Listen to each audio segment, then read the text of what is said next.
Ang programang ito ay hatid sa inyo ng PAGCOR. Get ready for an intense, extreme, exciting experience. Here's PCSO's newest, biggest game ever. The Ultra Lotto 658 for only 20 pesos per combination. 50 million pesos is at stake. Pick 6 numbers from 1 to 58. Hit the jackpot and be an ultra millionaire of 50 million pesos. Exciting consolation prizes await you ranging from 20 pesos up to 280,000 pesos. More numbers, bigger prizes. See posters and print ads for details. Sa PCSO, bawat taya para sa kawang gawa. Isa na namang pagkilala ang ibinigay ng KBP sa DZRH sa katatapos na KBP Golden Dove Awards. Best Radio Public Service Program Host, Deo Macalma. Ito ay lalong nagbibigay sa atin ng inspirasyon para lalong Best Radio Newscaster, Angelo Palmones. Ang pagbabalita para sa akin, hindi lang obligasyon. Ito'y isang karangalan. Best Radio Children's Program, Boses ng Kabataan. Para sa inyo to, para sa lahat to ng mga kabataan, mga nagpakita ng kanilang talento. Best Radio Culture and Arts Program, Art to Art. Kami po ay nagpapasalamat sa KBP para sa kanilang pagtitiwala at parangal. Best Radio Drama Program, Batang Mujahideen Radyo Kami Balitatao. taus-pusong nagpapasalamat sa KBP sapagkat ito ang Sa KBP, salamat. Ito ay aming inspirasyon para sa tuloy na pagbibigay ng tamang balita at tamang serbisyo sa bawat Pilipino.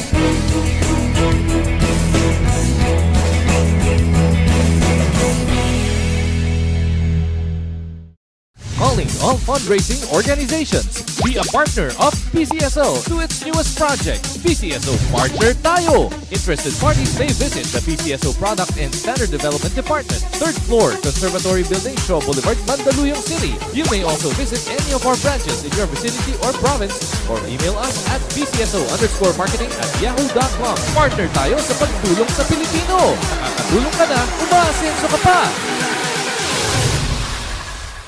Ang programang ito ay hatid sa inyo ng PCSO.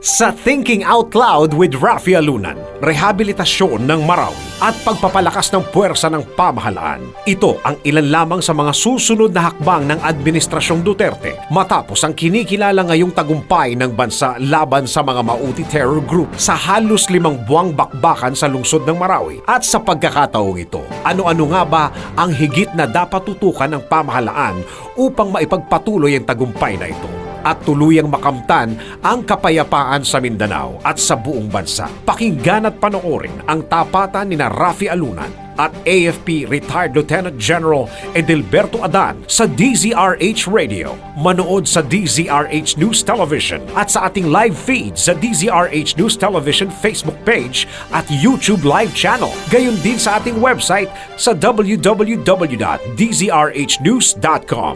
Lahat ng ito hihimayin ngayong araw sa Thinking Out Loud with Rafi Alunan.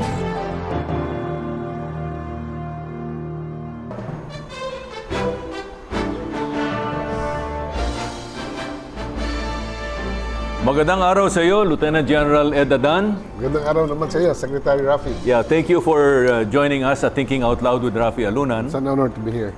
Marami tayong pag-uusapan. Para sa ating mga tagapakinig, dapat malaman nila na tayo'y magkasama sa Philippine Council for Foreign Relations. Yes. At sa National Security Committee. At yung pag-uusapan natin ngayon ay dalawang bagay.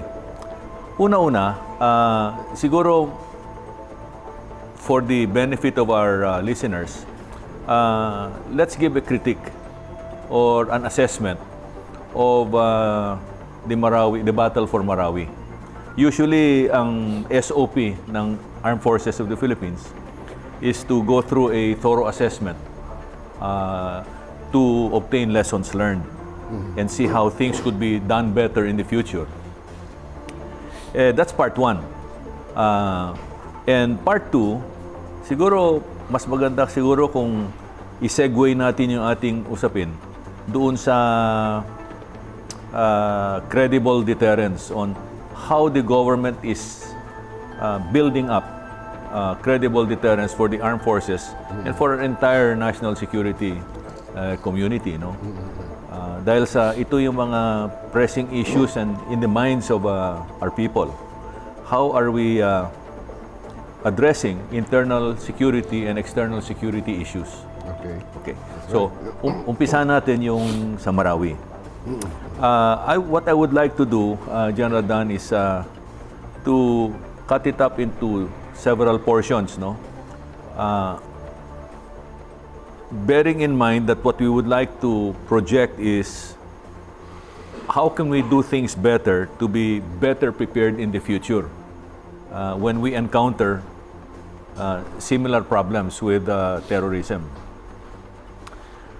Una-una yung intelligence. How well prepared were we and how can we be better prepared? Number two, how well did we prepare our boys sa training? So yung mga war-fighting doctrines natin. And what can we do better to be able to give them the proper guidance and how they can protect themselves in the field Yes. against all kinds of threats. The third has to do with what could be done better in terms of providing them the right equipment for urban warfare. Yes, yes. All right. Oh. So, let's begin with the intelligence situation. Maraming pagbabatikos coming from the public that there were intelligence failures. Was there? Meron ba talaga? Well, ang nangyari ay nangyari na, no? The fact is, ang mga teroristang Maute, ISIS-inspired, were able to infiltrate firearms, manpower, over a period of time into a well-built-up city, no? So, una, bakit hindi na-detect yun? At kung na-detect, ano ang assessment, bakit hindi naka-react, na-prevent yung nangyayaring yun, no? So, detection ang importante.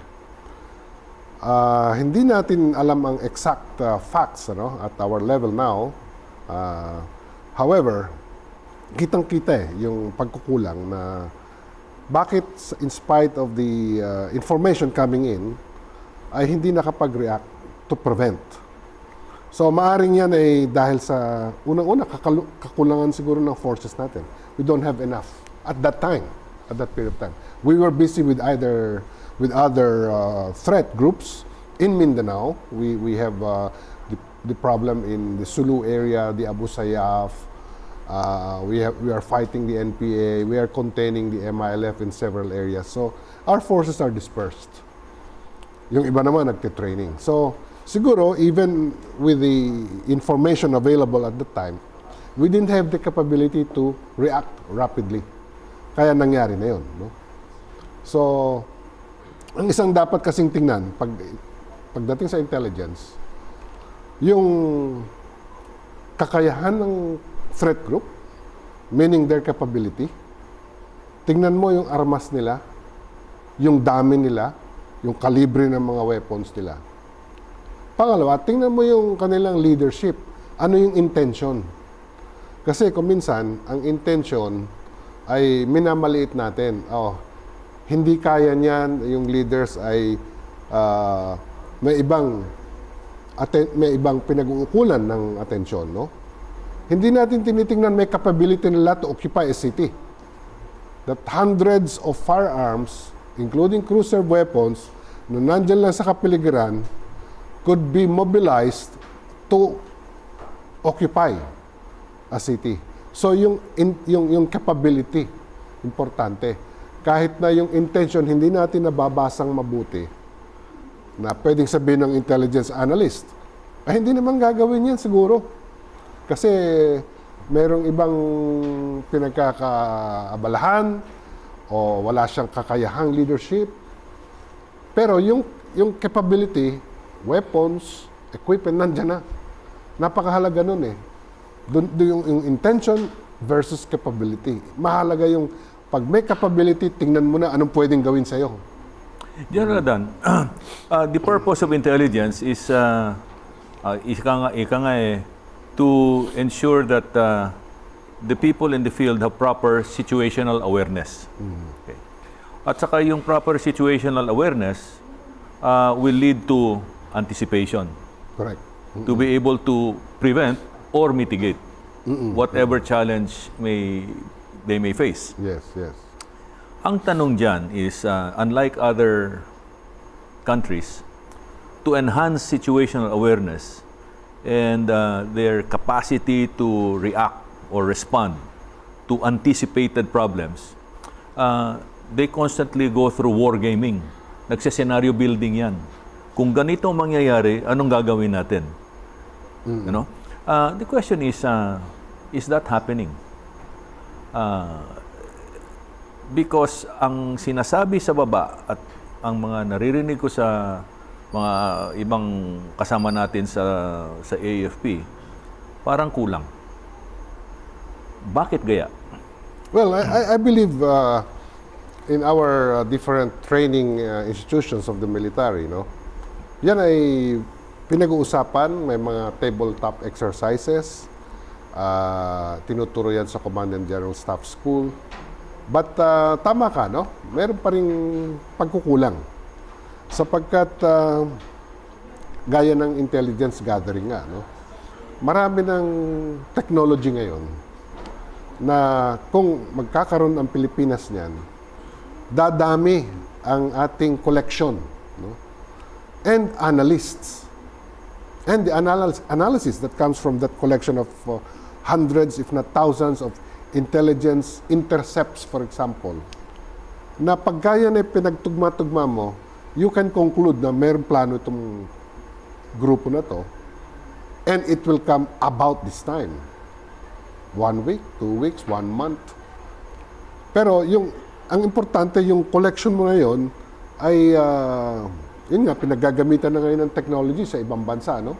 Marami kang devices na ginagamit, at marami kang analysts na bawat intercept, bawat bulong na nadinig, bawat usapan sa kanto na nadinig, pumapasok yan sa computer at ina-analyze na kaagad. So, along that line, siguro hindi pa tayo well-developed, ano? And it also requires more resources, of course, sa intelligence. And then there are two parts to this. Yung intelligence operatives natin in the field, Yes. no, to gather information, and the information coming from the citizenry. Oh yes, that's very vital. Vital na vital yun. Vital yun, oo. Ang lumalabas para bang kulang yung information coming from the citizenry in that area.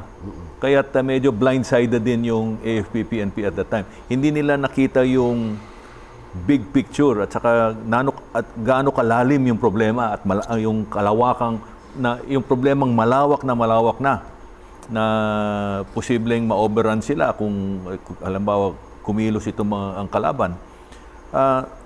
Ang tanong diyan, bakit blindsided sila? Why were the people not giving them enough information? Well, unang-una, ang masasabi ko dyan, based on our past experience, dahil dyan naman tayo naglingkod, no, sa Southern Mindanao, yung meron ding masasabi natin, no, the people in the area, no, may mga sympathizers din dyan eh.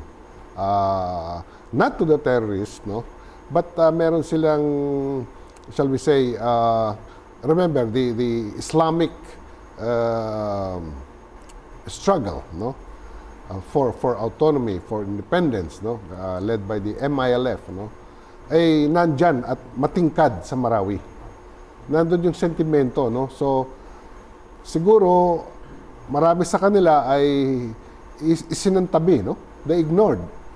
Kung meron mang armadong grupo dyan na kasamahan nila, fellow Muslims, pabayaan na lang. After all, pang-araw-araw na ano yan, pangkaraniwan na yung incident na ganyan. No? Nasanay na yung tao sa mga armadong grupo, presence ng mga iba-ibang grupo dyan. It's not just in Marawi, no? But in the whole province. Parang manhid. Area. Parang Oo, manhid na sila. Manhid na. So, plus, yung karamihan niya, kamag-anak, kapatid, no? And they have that culture. So, yun ang isa sa mga nag-contribute dyan eh. Kaya, maaring kulang sa intelligence na pumasok. But that's not an excuse, no? Because kung mayroon tayong resources, enough resources, kahit sa kataas-taasang liderato ng terrorist group, napapasok yan eh. Basta tayo ay may kakayahan, no, na binibigay. Meron pa isang Dati naman aspeto. ginagawa yan. Meron pa isang aspeto, General Dan. Ang sinasabi na, meron ding nagsasabi na, hindi, okay naman yung intelligence, kompleto naman. Ang problema yung appreciation ng sa itaas ng intelligence report. Anong narinig natin? Tama ka ron. Oh. Well, information is just information, no? Yeah. It has to be turned into actionable intelligence after analysis na merong conclusion eh. Kasi bits and pieces yan ng raw information. O may taong na dinig ganitong sinasabi. Merong nakitang armas pumapasok sa ganung lugar. Eh pag tutugma-tugmain mo yan, merong analyst yan. Ayan ay mga trained officers natin. Tapos may conclusion. Now, the conclusion and recommendation goes to a senior officer, the commander, usually, who will now say, okay, I agree with this conclusion. What are now the steps to be taken, no, to prevent a plan of the threat group? O kaya to suppress it early, no? So, doon sa bagay na yon, very important. But as I said, ang isang kakulangan natin talaga diyan sa Mindanao ay manpower and troops. Matagal nang pinag-uusapan yan na we need more battalions in Mindanao. Okay, so We need more I think that's a very manpower good in point, Mindanao. which leads us now to the next point, no? Well, there are two parts to this, yung manpower at yung training, no? Okay.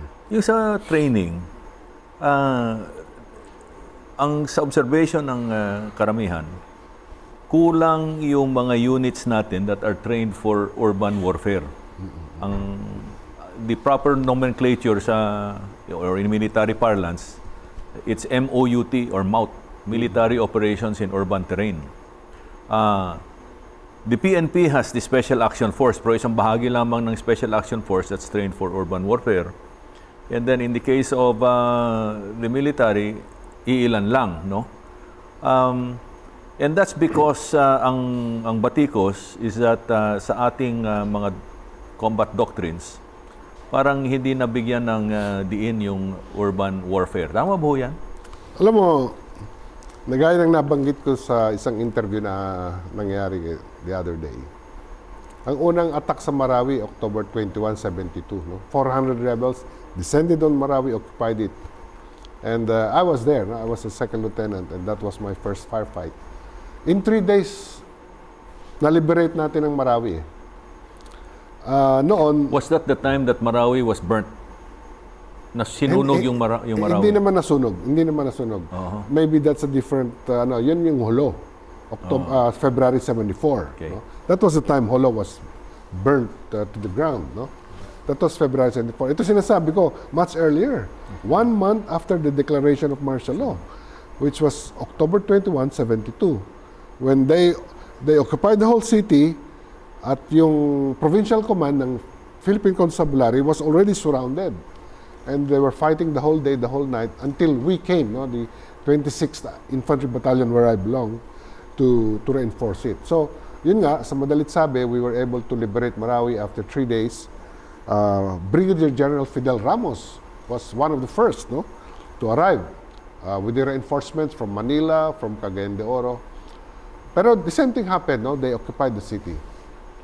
It was very symbolic at the time na sabi nga nila, yun ang nagpapakita na meron talagang, yun ang opening salvo ng Mindanao Independence Movement, MIM at the time. Wala pang MNLF, hindi pa namin naririnig yun But, okay, talking of the AFP experience, ang alam kong nangyari na malakihan, of course, yung latest November 2013, when 200 plus rebels occupied Zamboanga City.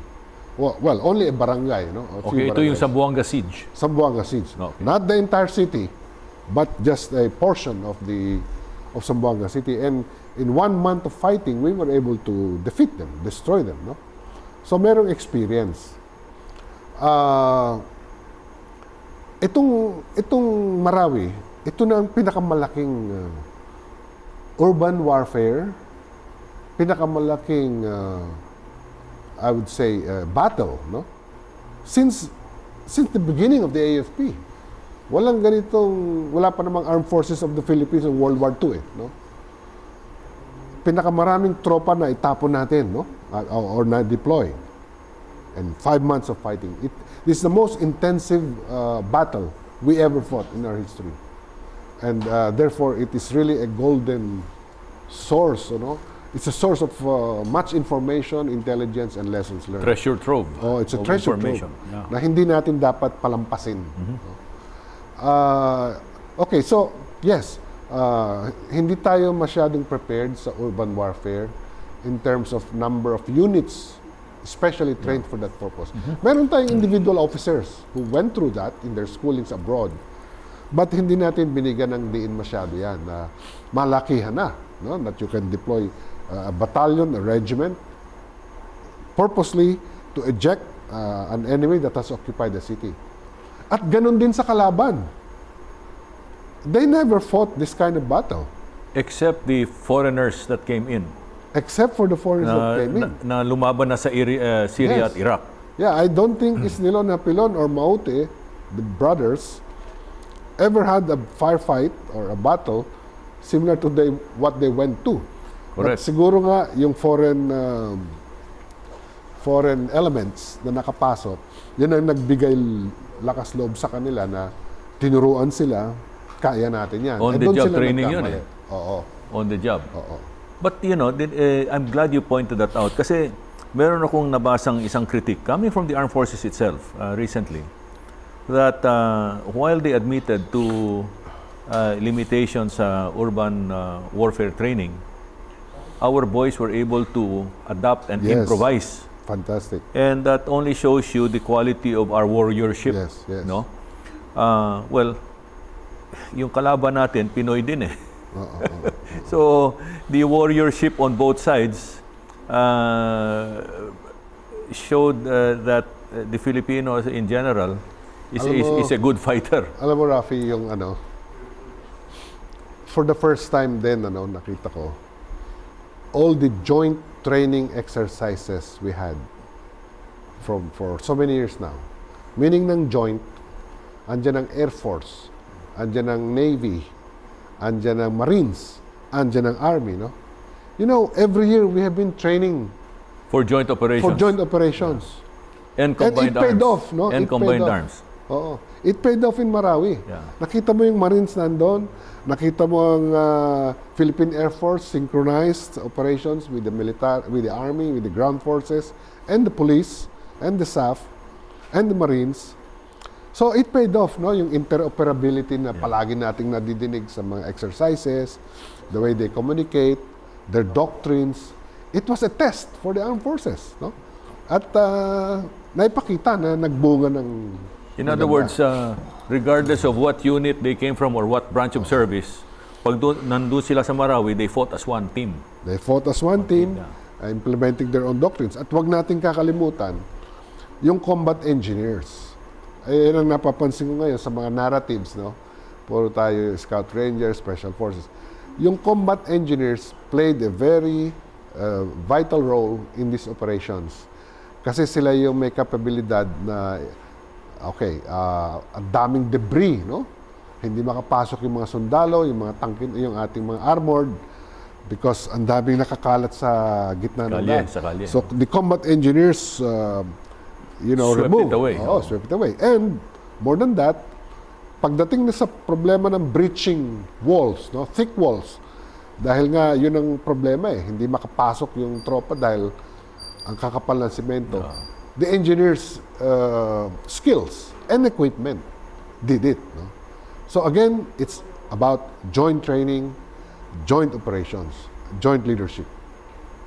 But in terms of sustainment, there were times when it was reported in the papers that we had to replenish our stocks. In short, ang lumalabas para bang kulang sa inventaryo yung ating ammunition and this and that.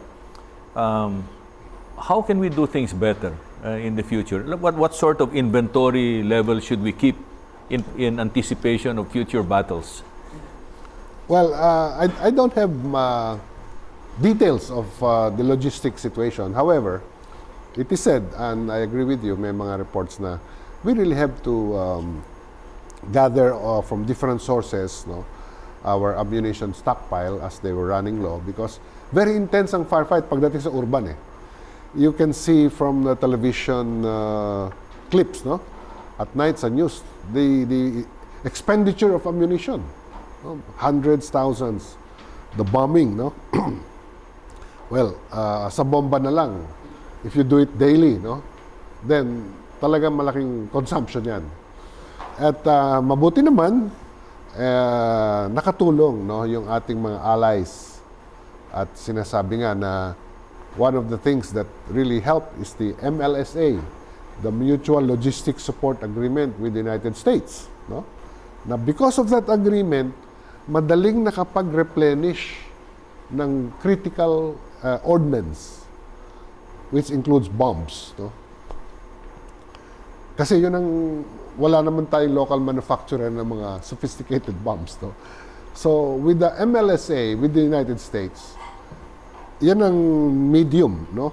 It facilitated the exchange without much bureaucratic exchange.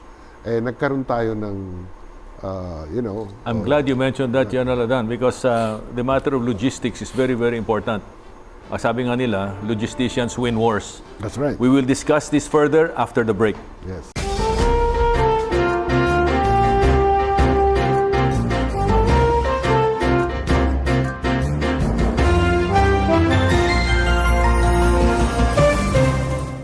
Ang programang ito ay hatid sa inyo ng PAGCOR.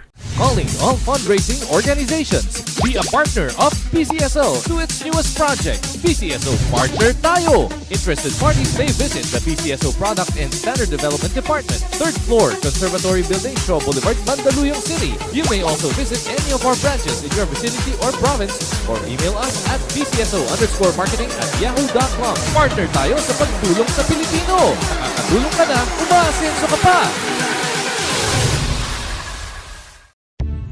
Reklamong totoong pinakikinggan. Reklamong talagang pinag-uusapan. Reklamong talagang tinututukan. Pinakikinggan, pinag-uusapan, tinututukan. Sama-sama, sabay-sabay at tuloy-tuloy nating tutukan si Greco sa programa Ireklamo kay Greco. Kasama si Greco. Greco Belgica. Linggo, alas 2 ng hapon. Sabayang matututukan sa DZRH News Television, DZRH Radio, DZRH News Television Facebook at YouTube live channel at dzrhnews.com. Ireklamo kay Greco. Get ready for an intense, extreme, exciting experience. Here's PCSO's newest, biggest game ever. The Ultra Lotto 658 for only 20 pesos per combination. 50 million pesos is at stake. Pick 6 numbers from 1 to 58. Hit the jackpot and be an ultra millionaire of 50 million pesos. Exciting consolation prizes await you ranging from 20 pesos up to 280,000 pesos. More numbers, bigger prizes. See posters and print ads for details. Sa PCSO, bawat taya para sa kawang gawa. Ang programang ito ay hatid sa inyo ng PCSO.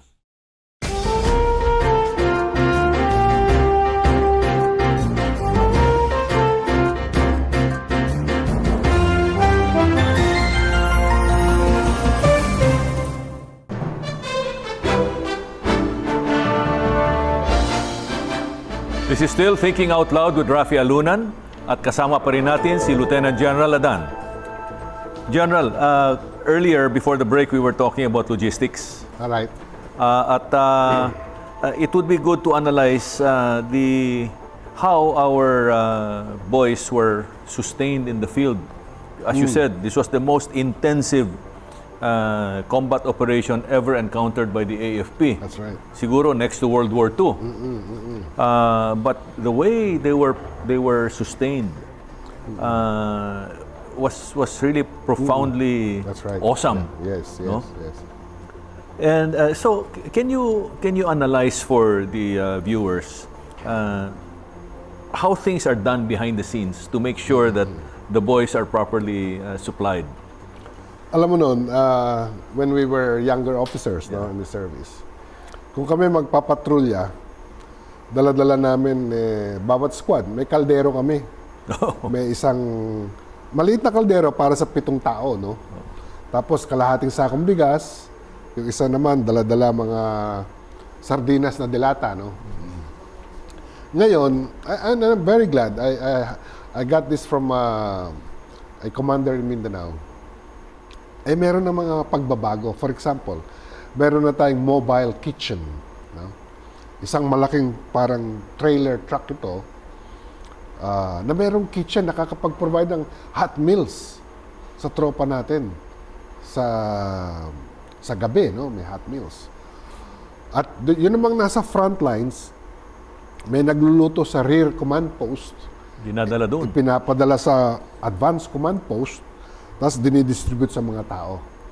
You know, that's the proper way of feeding an army while in the front lines, no? While in combat. Because, siyempre yung fighting soldier, hindi na siya iisip ng next meal niya kung saan niya kukuhanin. Ang concentration niya, yung kalaban at paano siya mag-survive. However, it's also important na meron siyang combat rations. Kung hindi siya masupplyan for whatever reason, hindi dumating, meron siyang kukuhanin sa kanyang Ito yung sinasabi packs, nilang MRE. Yeah, sa Amerikano, MRE ang tawag dyan. Meals ready to eat. Yes, oo. So, I'm not sure now the status of that provision that we used to have. Sa palagay ko naman, meron. Ano? Kasi kailangan din na sundalo may ready meals to eat kung hindi dumating yung pagkain sa likod from the rear. No? So, sa nakita natin, sa performance ng sundalo, maganda, no? That means the supply system is working, including ammunition, resupply. Kasi ang pagkakaputok, you have to resupply, no? And it will demoralize soldiers once your ammunition gets low and it's not being replenished. Yeah. Oo. Yung I also noticed that yung CCIE ng individual soldiers natin ay nag-improve from the helmet all the way down to the boots, no? That's right. Uh, Yes. Which shows that the AFP has been investing a lot Yes, yes. in uniforms and what a trooper needs to engage in combat. Tsaka nakita natin, may body armor na sila. May body armor, may Kevlar night helmets. device, Oo. night vision devices.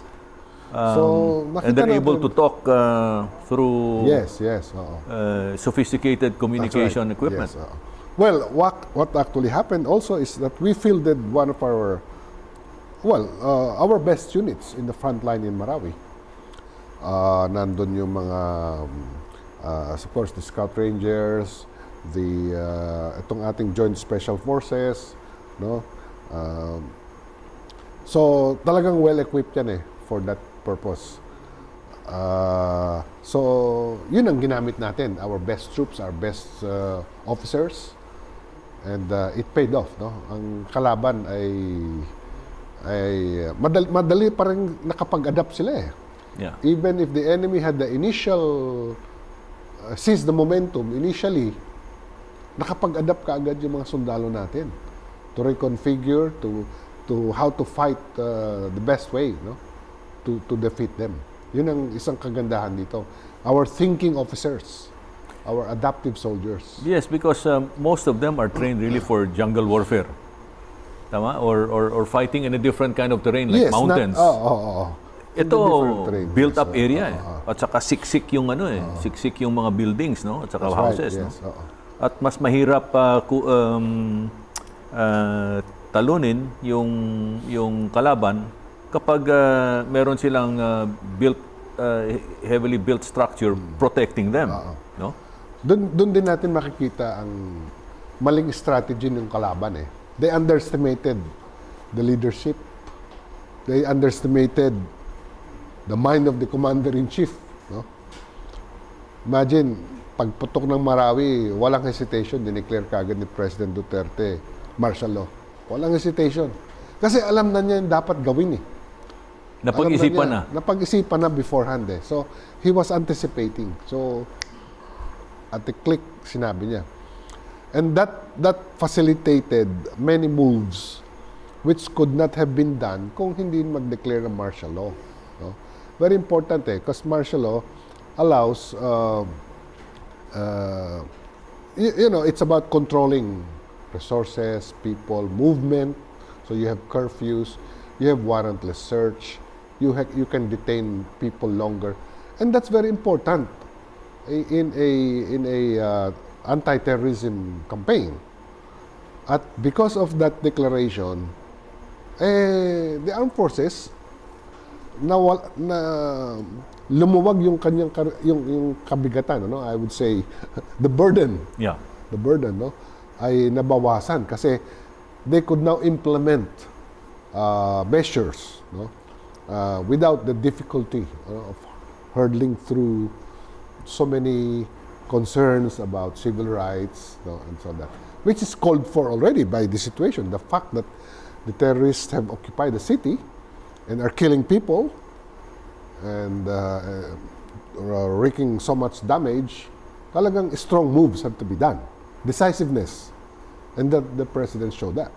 And in addition to that, here was a president who was not only situationally aware and not only decisive, but he went out of his way several times to go to the front lines and be with the troops, which was basically a morale lifter. Alam mo, Yung Rafi, command presence ng presidente was very important. Unprecedented yun eh, yung ginawa ng President Yes, Duterte. unprecedented, correct. At least 6 times he Six was times. there. Makita naman natin, naka-helmet pa siya, in uniform. Para sa sundalo, having been there before, no, napakalaking bagay na alam mo, yung commander mo is sharing the risk and is there behind you. That's right. Behind you. No? Napaka-importante yun. Oo. Moral talaga, yung tinatag na moral. It's a big factor in combat. Moral. You can have the best equipment, the best training, pero pag ang moral mo ay bumaba, wala doon, matatalo ka eh. Oo. So malaking bagay yung leadership. Yun, Adan, when he went there, alam niya yung spectrum of hostiles facing our boys, no? Meaning to say, it was a coalition of terror forces facing the armed forces and the police. Can you describe to our audience the spectrum, the enemy spectrum? Sino-sino itong mga ito? Well, nadinig naman natin, nandyan yung the Maute brothers and their the ISIS inspired, no? The armed force described it. Yung Maute brothers belong to the Maute family. As as described in the readings I've done, Yeah. they were former MILF, including the father and mother.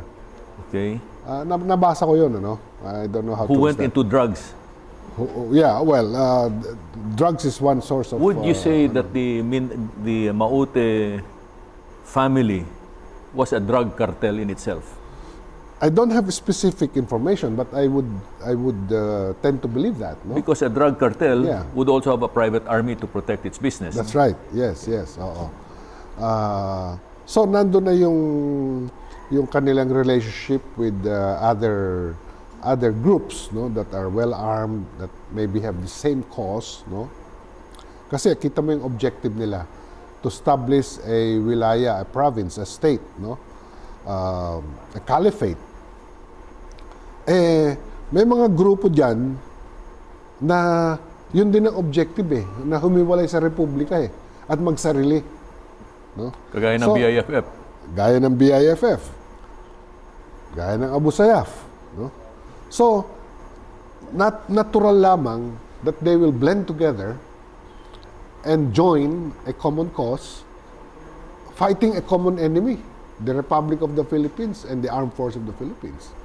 So, natural lamang yan. So, while I do not have these specific groups, ay hindi talaga mawawala yon na nagsama-sama dyan ang BIFF, Abu Sayyaf, meron silang yung Ansar al-Khalifa, and so forth, no? Plus the foreign fighters that were reported by the AFP to Yung to Daesh. be there. Yeah, the Daesh group. Would you say that yung Daesh group was the amalgam at sila yung nag-form ng coalition of terror groups para kalabanin ang gobyerno? That's right. Yes, yes. They were central to the enemy force. That's right. Yes, yes. At ang kanila kasi, ang requirement kasi dyan, para ma-recognize sila ng international ISIS group, magkaroon sila ng territory eh. Because, you know, it's a worldwide movement, hindi naman yan pang Middle East lang. They wanted to, they required the local group, Filipino group, magpakita muna kayo na may kakayahan kayo, that you control a territory. Okay. So naisipan nila yung Marawi. And yung territory na yon sa Middle East was basically Iraq and Syria. That's right. And some of the cities there, you know. Yes, but they've been losing badly Yes. dahil sa malakas ang pushback ng West, no? And so some of those fighters are coming back to Southeast Asia kasi dito naman sila nanggaling.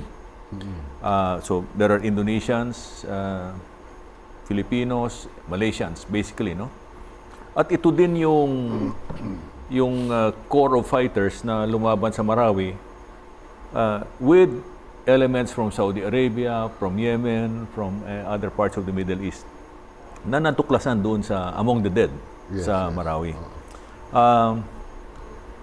That only shows na globally the world is facing really a global problem. Kasi itong ISIS na ito or Daesh na tawag sa kanila have a large global footprint. At siguro ito na rin ang nasa isip ni Pangulong Duterte noong makalawa yata or 3-4 days ago, meron siyang pinarating sa bayan na itong nangyari sa Marawi ay hindi pa tapos. Malamang we have to keep our guard up because malamang there may be other places where the Daesh can show its ugly face again. Alam mo, Rafi, nasa serbisyo pa ako, which was more than 11 years ago. Alam na natin na pati mga kabataan, no, young boys, young girls, ay tinuturuan na ng extremist views in some of the madrasas, no, in Mindanao. We have been monitoring this, the AP have been monitoring this. At alam namin, yung mga 7 years old, 8 years old na yan, paglaki niyan, ay ngayon siguro 20 anyos na sila, 25, 30 years old. Dahil sa indoctrination nila when they were still young, they will have these extremist views na ang Kristiyano ay kalaban, na dapat sila ay magsarili, and the only way is violence, no? Through armed struggle. Kaya tama ang assessment mo na hindi pa tapos yan. Because nasa isip yan eh. While the armed struggle have been strategically defeated in Marawi, meron pa rin mga pockets of armed groups at ang mahalaga, yung nasa kaisipan niya, nandun pa rin yung ideology, kahit siya ay walang armas, nasa puso pa rin niya na ito, gobyerno, kalaban ko, ang sundalo ay kalaban ko, ang kapulisan, kalaban ko, kahit na wala siyang armas. So, alam nang tama yung assessment na hindi pa tapos ito. And therefore, all resources of government, at palagay ko ay ginagawa at napag-usapan naman, ay meron ngayon tayong programa to address that specific concern, no?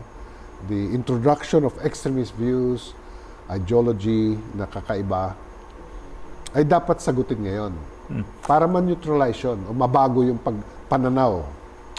Meron akong nabasa sa dyaryo maybe about 2 months ago. May mga nahuling kabataan doon sa Marawi. They were labeled as child fighters or child warriors.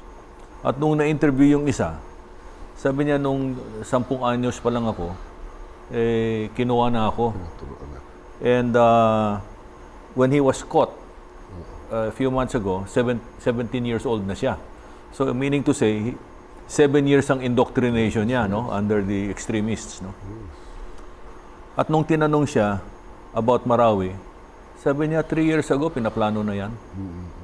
Pinaplano na namin yan. Yes, yes, No? yes.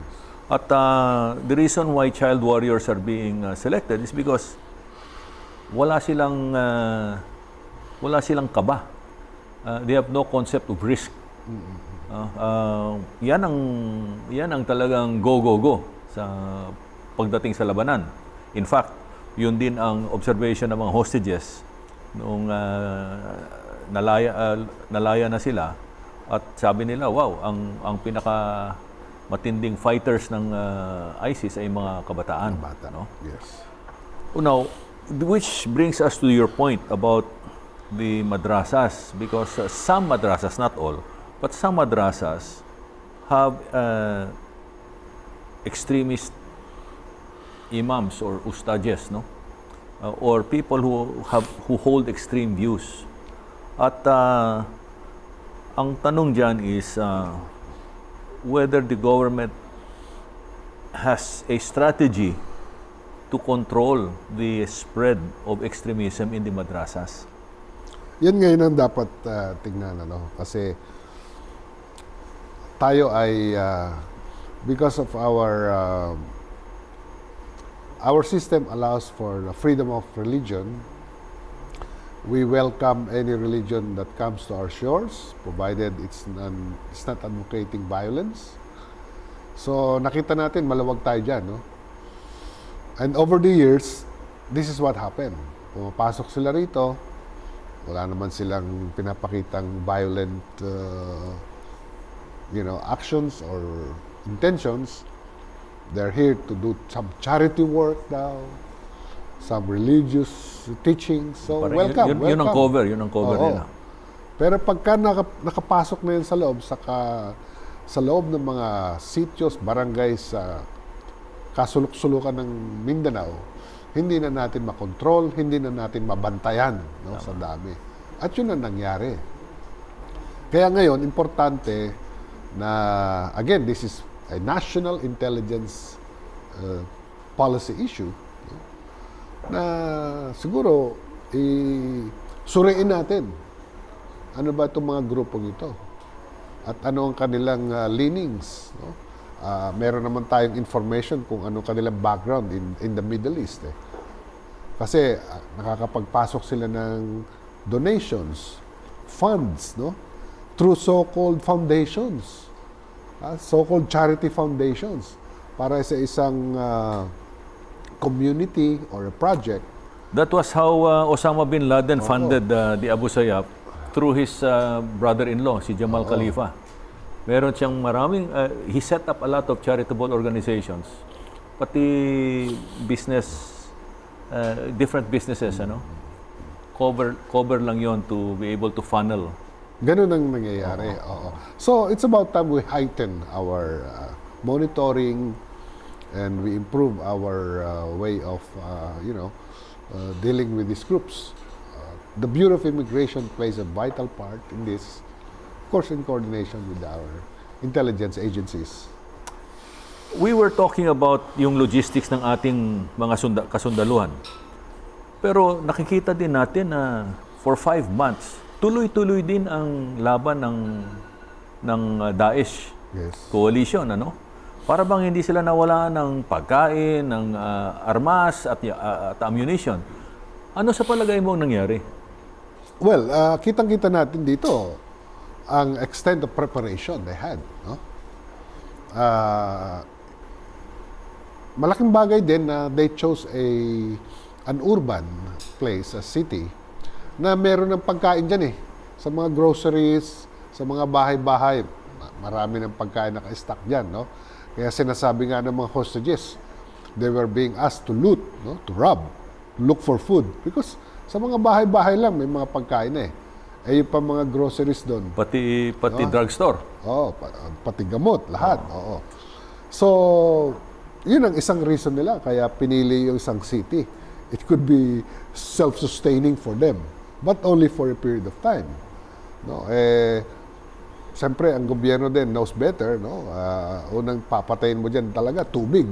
Pero yung critical, critical yung ammunition. Parang they never run out of ammunition. Yes. Doon natin makikita. Yun ang tingin ko dapat sa shall we say, ito na, post-battle analysis, review, yung critic. Tingnan mabuti saan ba nanggaling yung mga ammunition nila. May mga telltale marks naman yan sa dami ng mga shells fired. Malalaman kung saan nanggaling, anong country, anong manufacturer, halimbawa yung rocket propelled, makikita lahat yan kung saan nanggaling. Yung mga iba na natuklasan ay galing sa arsenal, government arsenal, Okay. Coming from our inventories, which shows na may mga gun runners Yes. that are engaged in this lucrative business, no? At that's a challenge for the intelligence community para alamin kung sino. Alam mo, malaking bagay yung sinabi mo yung control of ordnance, control of ammunition. Sapagkat sa ibang bansa, ako nakapag-training din sa Estados Unidos, sa Australia, unauthorized possession of 1 round of ammo sa isang sundalo, malaki na kaagad ng kanyang sagutin. Malaking penalty. Ang parusa. Ang parusa. 1 ammunition round na hindi mo dapat nasa iyong person, papag-explaining ka na malaking bagay na yon. At accounted lahat. Pag nagpaputok ka sa firing range, bibilangin yung naiputok mo, i-declare mo yan, susumpa ka pa na wala ka ng ibang tinatagong bala. That is how strict ammunition control should be. Unfortunately, malawag tayo dyan. Okay. So we're going to talk about that plus other legislative measures on how to improve our security. Sapat ba ang ating legislation to back up our AFP and PNP, including customs, immigration, NBI, and all other law enforcement agencies? The point is, we really need to restore ROTC and ang sinasabi mo kanina, yung military training program for 2 to 3 years involving 21-year-olds. Wala nga tayong credible air defense Any aircraft could fly above our skies hindi man lang natin ma-detect o mahinto kung merong submarine dyan sa Manila Bay ngayon hindi nga natin malalaman na nandyan na I mean, what kind of nation can allow that?